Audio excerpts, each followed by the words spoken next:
Rejected an increased wage offer from employers group Seifsa. Seifsa also said there have been serious incidents of violence by the strikers. The union and the employers met late into the night last night in an attempt to reach a wage agreement to end the strike. Seifsa says in a statement it had tabled an offer of 10% increase up from the previous offer of 8%. The union, however, is sticking to its demand of an increase of between 12 and 15%. We are now joined on the line by the CEO of Seifsa Kaizer Nyatsumba. Mr. Nyatsumba, good morning to you. Good morning. And welcome to AM News. Now, you have tabled the new wage offer and NUMSA rejected that offer. Can you briefly take us through the new offer? Is it only the 10% that you've put on the table? No, we tabled a 3-year offer after a long and hard discussion within the Seifsa Council yesterday. There was unanimity on the part of the Council that represents the respective associations that are members of Seifsa that everything possible should be done to bring the strike to an end as soon as possible because of the enormous damage that it is causing on the economy. And we also are very concerned about the violence that has accompanied it. So the mandate given to us was that we table an offer of a 10% wage increase in the current financial year, 9% in 2015, and 8% in 2016 for level 8, the lowest paid employees, the lowest level employees, and an offer of 8%, 8% in the current financial year, 7% next year, and 7% in 2016 for A-level artisan workers. So that is the deal we tabled, and we're confident as we went into the meeting that it had the potential of getting us to an agreement with NUMSA. Regrettably, that was not to be.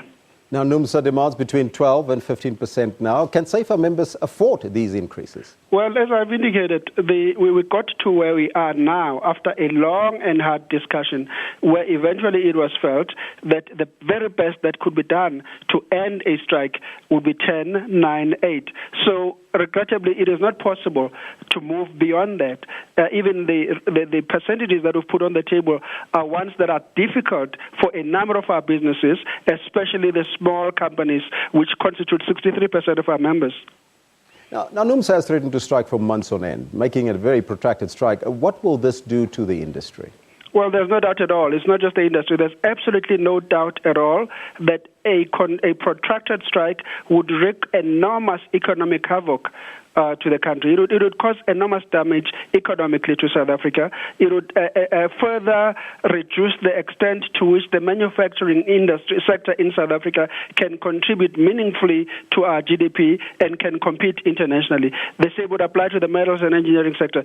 So it isn't just the metals and engineering sector and those who are employers in the sector who are affected. It is the auto manufacturing sector to which the metals and engineering sector is a supplier. It is the mining sector, but it is also the construction sector. And the effect will be one that will ripple across the economy.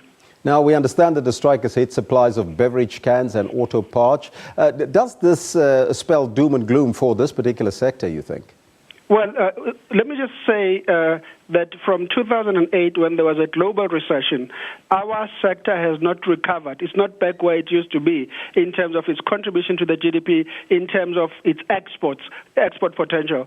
So it hasn't been doing well. It was just beginning to come out of that long effect of that global recession. And so, yes, if the strike continues indefinitely, that will make it even harder for the sector to recover, and indeed for manufacturing generally to recover to the extent where it was before the 2008 global recession.